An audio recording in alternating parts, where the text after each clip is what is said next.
Greetings, you're listening to Cantus Firmus at the Movies. Sometime back I had started a Patreon, and part of the benefits that subscribers got was a Patreon-exclusive podcast.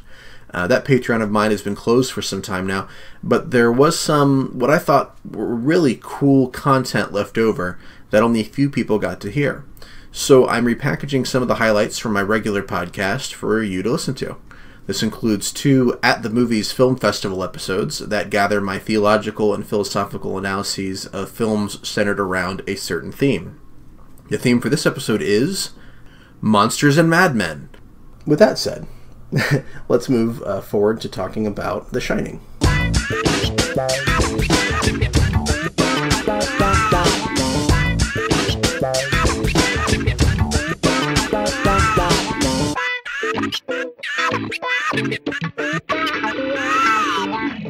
The Shining is a 1980 film directed by Stanley Kubrick, starring Jack Nicholson, Shelley Duvall, and Scatman Crothers. It's a film that gets discussed a lot because of it's kind of unclear about what they're saying. That this family is staying at this hotel, watching it over the winter while it's closed to kind of make sure that everything, the maintenance happens.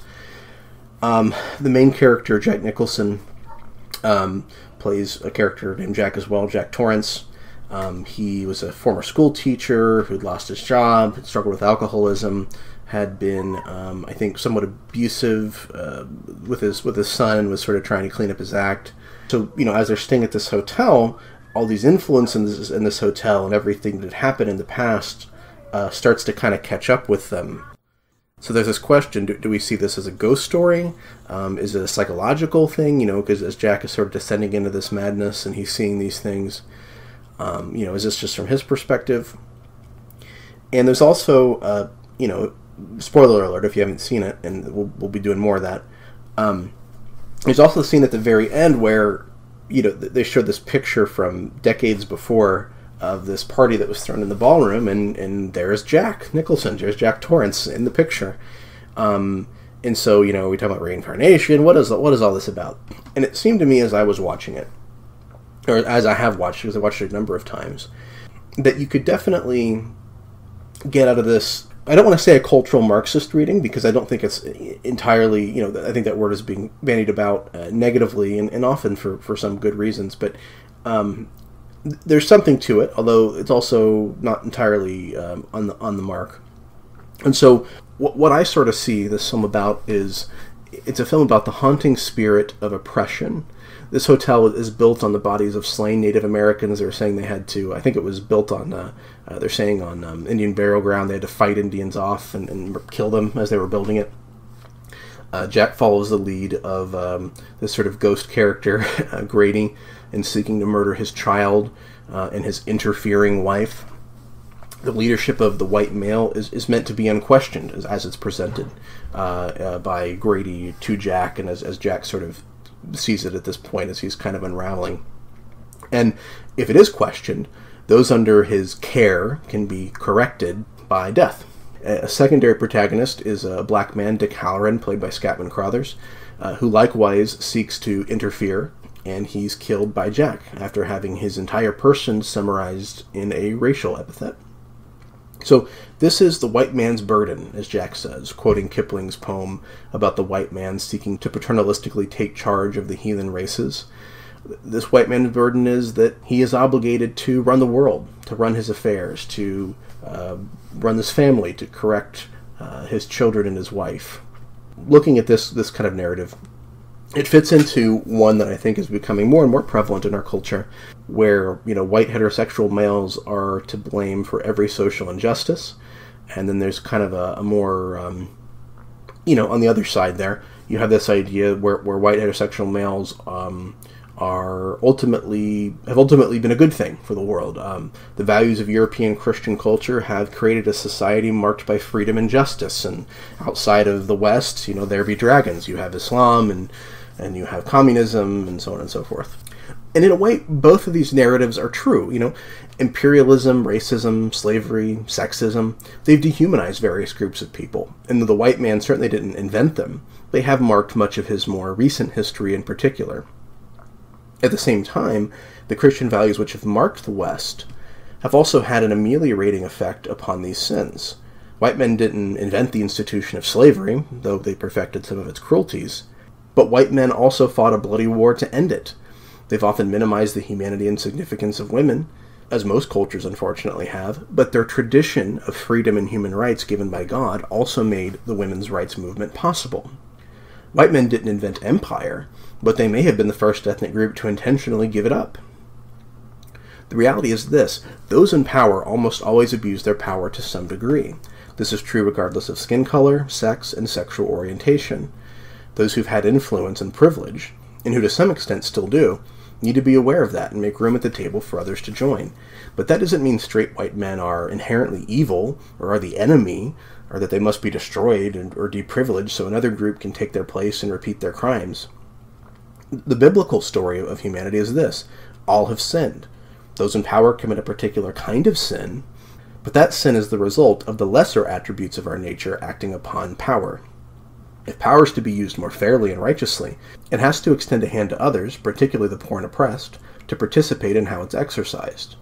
The Christian message is that there is no slave or free, Jew or Greek, male or female, in Christ, at the very least, so we must all live together or else fight each other continually. And that's basically the Marxist message: eternal struggle until the oppressed take control with violence and level society. And, in theory, at that point, everybody's supposed to be free and equal, but, of course, what always happens is a new oppressed class is formed as the former oppressed become the oppressor. So we have to break out of the cycles of violence that Jack felt himself pulled into against his will. Jack felt that he had been to the hotel before. If you watch the movie, he talks about that.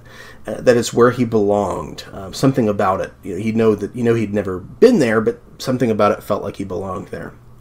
He was trapped. He was predestined to find himself there committing the same acts of violence that all white men do. Or so the film seems to argue. But those cycles aren't inevitably turning forever. We can choose to remove ourselves from them, and most of us do to some extent or another. We're not better off letting the white man die so we can flee and begin fresh, but by making sure that we make room for everyone in society to participate in the kind of world that we create for ourselves. Christianity puts a lot of emphasis on breaking down these walls. It doesn't stick with one narrative completely. It's not order versus chaos as the sort of more conservative white man's burden approach has it, nor does it see human reality fundamentally as a struggle between oppressed and oppressor. It acknowledges that order can be good, it can also be evil. It acknowledges that oppression happens and that the oppressor will be judged by God, but it doesn't see reality through one of those lenses fundamentally. It sees them through Christ. Alright, so now let's discuss Labyrinth.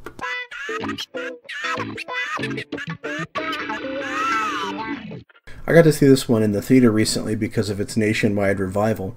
My wife and I took our 5-year-old daughter to see it, and it's since become a favorite of hers. It's made in 1986, directed by Jim Henson, and you can definitely see that when you see the puppetry that's used here. Amazing work that was done there, without the need for all this computer-generated effects.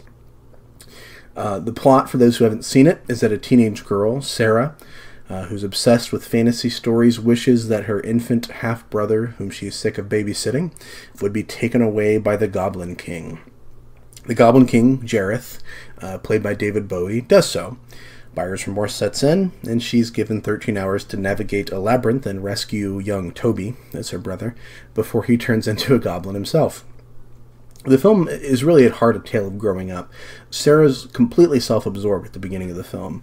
She longs to live in a fantasy world where an ideal man, or at least the ideal man of the 80s, is obsessed with her and serves her desires, which may go part of the way to explaining his protruding crotch, which is a feature of the film that everybody talks about in the tights. Anyhow, the idea that Jareth is a sort of fantasy creation, I think, is borne out by the reality that he is actually put together from figurines and photographs that you can see around her room as much of the labyrinth's scenery and population. One of the tests of the labyrinth is for her to decide that she wants to move forward instead of going backwards. And I think this is where we find what the real sort of heart of the movie here is, and what it's really about. So she has to choose to accept responsibility by caring for her brother, rather than to go back and play with her fantasy toys. And this is sort of done in this scene where she's like, her room and all these toys or whatever are in the middle of this junkyard. And it's, all junk, is basically the message there. Now, by the end of the movie, something of a balance is reached, I think, between this idea of the things of childhood being junk and the things of childhood being, all that's really important. So the characters of the Labyrinth, they can't be ever present, but as they tell her, should you need us, they'll be there. The struggle then is to hold on to the lessons and blessings of one's formative years, but to move forward. Not to be stuck always in the past, but take on responsibility in adulthood joyfully. There may be a lesson here for the nostalgia-obsessed as well. Whether you can't bear to see a Star Wars film made that doesn't follow the same pattern and thus evoke the same childhood feelings of the original trilogy, or if you long for a time when you believe America was great, even if not for a number of minority groups, or even if you just liked Ready Player One, we need to be able to get on with our lives and build them upon things of substance. You may think they don't make something or other like they used to, but there's nothing new under the sun. What made your childhood special was your sense of wonder. So going back and watching episodes of Rocko's Modern Life on Nickelodeon may help you to get that back to some extent, but it isn't the only way. And it can't compare to the joy of seeing your children grow and learn, or of working hard to love your spouse and make your marriage successful. But hey, it'll be there, should you need it. Anyway, I want to go on now to talk about a film, The Dark Knight.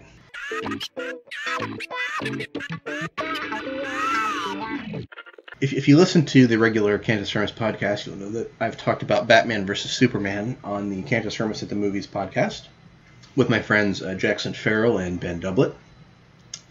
And what's interesting is, these Batman movies have a lot of the same, writers and people connected with them. And they all, interestingly enough, pull from biblical stuff, literature, all these other, all these allusions to these kind of staples of our of Western literature.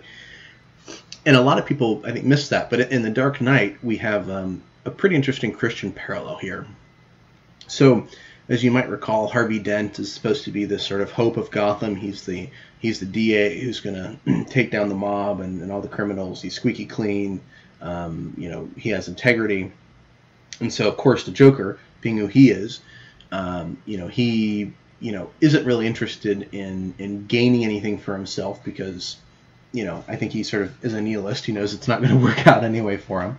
But what he'd like to try to do is take down as many people as he can, and particularly Dent, because Dent is somebody who represents all of these good things. He represents the goodness of humanity that Joker wants to take down. And, of course, there is a connection here, of course, to the Bible. So Joker is a Satan figure. He is interested only in corrupting and bringing down others, which means Harvey Dent is man, or Adam. He actually is supposed to represent what's good about Gotham. He's the perfect man.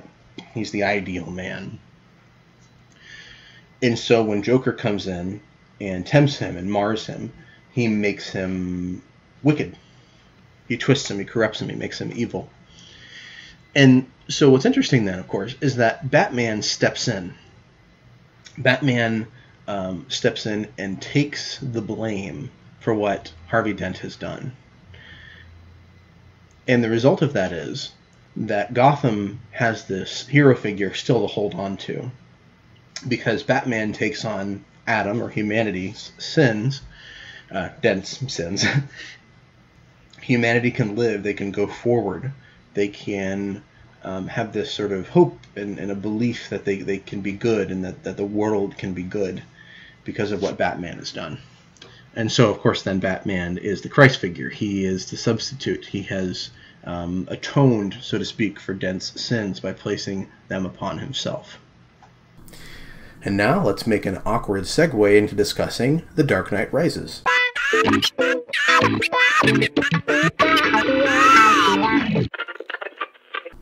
The Dark Knight Rises completes director Christopher Nolan's Dark Knight trilogy. The plot hinges upon villain Bane's takeover of Gotham for the purpose of destroying it. on the pretense that he's a liberator giving Gotham back to the people in an anti-rich uprising. This event pulls Batman out of retirement, forcing him to do something to save his city. Now, The Dark Knight Rises, was in development for a while, but it was released at the tail end of the Occupy Wall Street movement's popularity. Occupy Wall Street, as some of you folks should remember, I would think, was a generally strongly left-leaning movement that reacted against a few Americans holding much of the country's wealth. Those involved in the protest called themselves the 99%.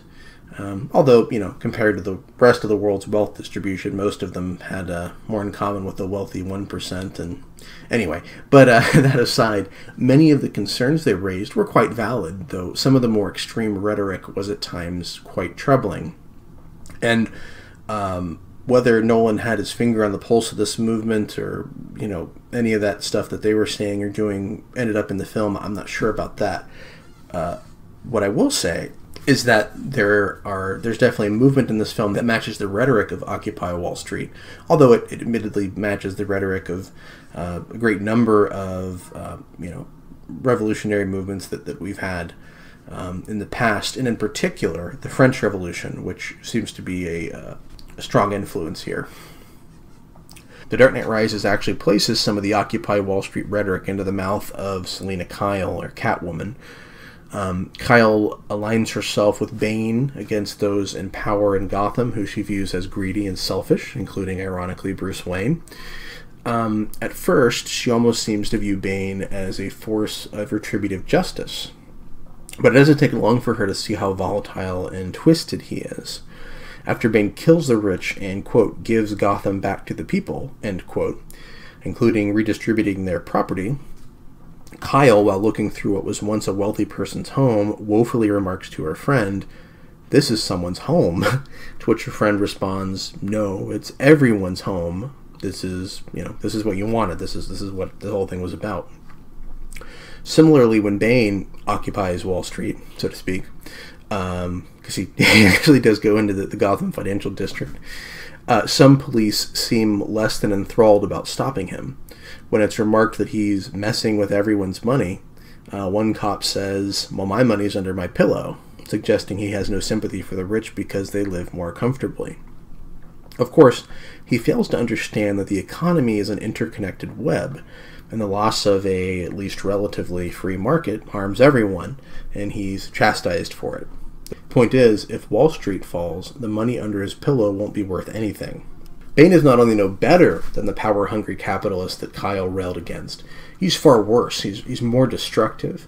The implication is that one can't be too careful when jumping on political bandwagons. Just because someone is against the old order doesn't mean they can be trusted to bring a better new order.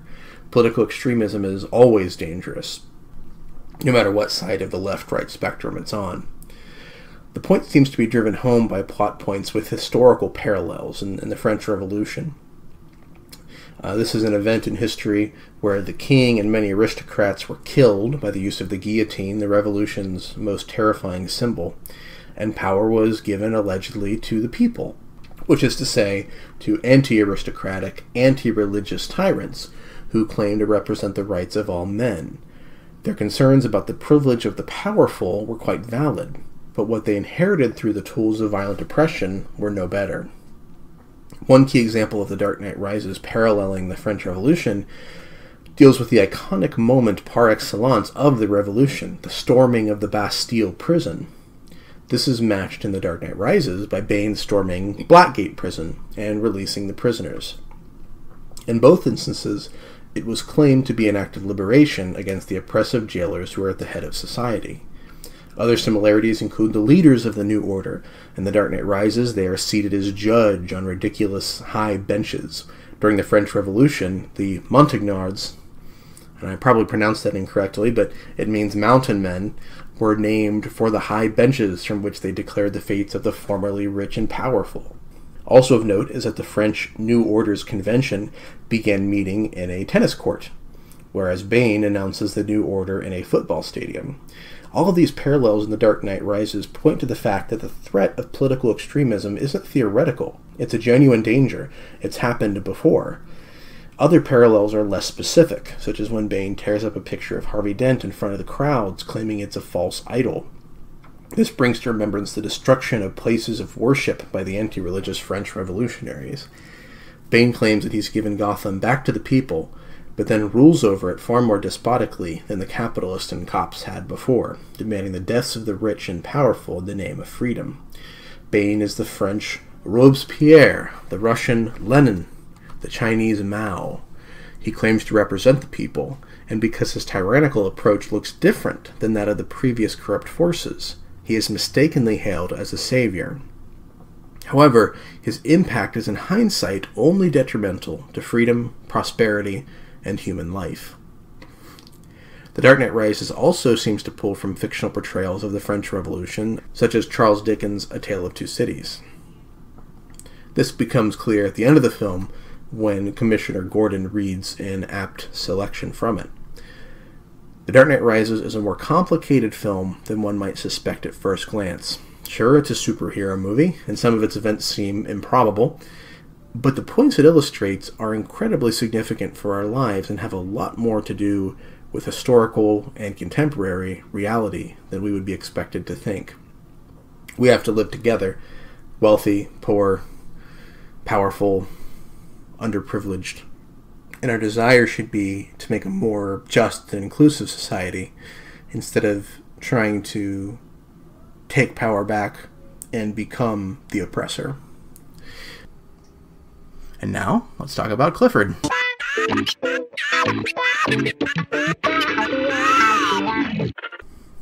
Clifford is a 1994 comedy film. Actually, it was, I think, originally made in 1990, but the studio that had made it was struggling financially, so it didn't get released till 4 years later.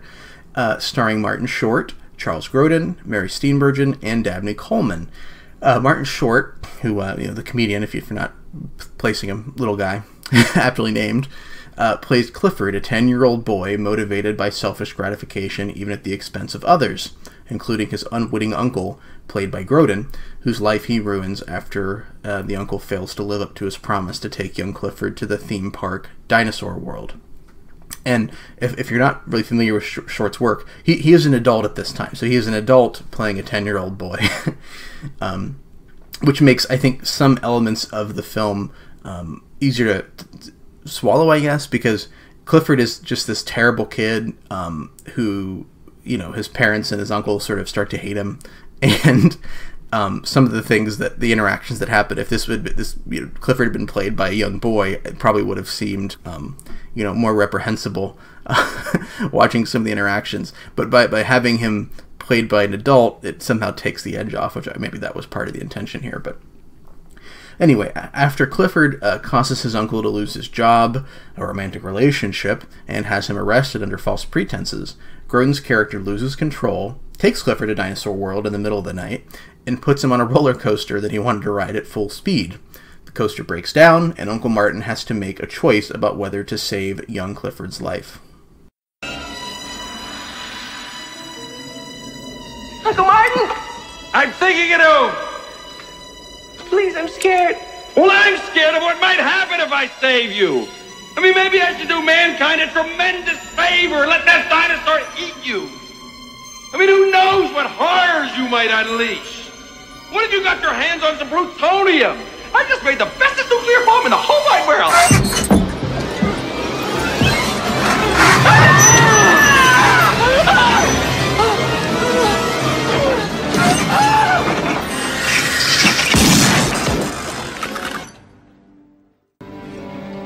I'm sorry. No, Clifford, don't. I don't want to hug you. I can't imagine anyone ever wanting to hug you. I really am sorry. You really are sorry? Sorrow is a human emotion. And as we know, you're not a human boy. You're just this destructive thing. Eventually, everyone just gets to hate you. So why am I talking about this weird movie on a theology podcast? Because despite its eccentricities and extremes, it's actually a film about grace. Uncle Martin chooses to save Clifford's life after Clifford has already destroyed his. This choice isn't one that he makes easily from a place of sincere feeling for Clifford. In point of fact, Martin despises Clifford and fears that he will one day grow up to destroy the lives of others on his path to self-gratification. No, it's actually an act of mercy, and it's this act of mercy that turns Clifford's life around. Hearing his Uncle Martin speak so bluntly about how wicked Clifford is, but choosing to save his life anyway, makes Clifford want to be a better person. This experience of grace is amplified when Uncle Martin formally forgives Clifford by inviting him to his wedding. Forgiveness, grace, makes Clifford want to be a better person. In fact, the filmmakers really run this home by with this interesting, fairly transparent plot twist, and that's that young Clifford grows up to be a Catholic priest who looks after troubled orphans. So there's a moral tale here, but also one of grace. The moral lesson is summed up by Clifford thusly, quote, "If you destroy everyone in the way of your dreams, you will end up alone with no dreams at all," end quote. But thankfully, that isn't the only lesson of this quirky film. There's also a lesson about redemption. Thank you guys so much.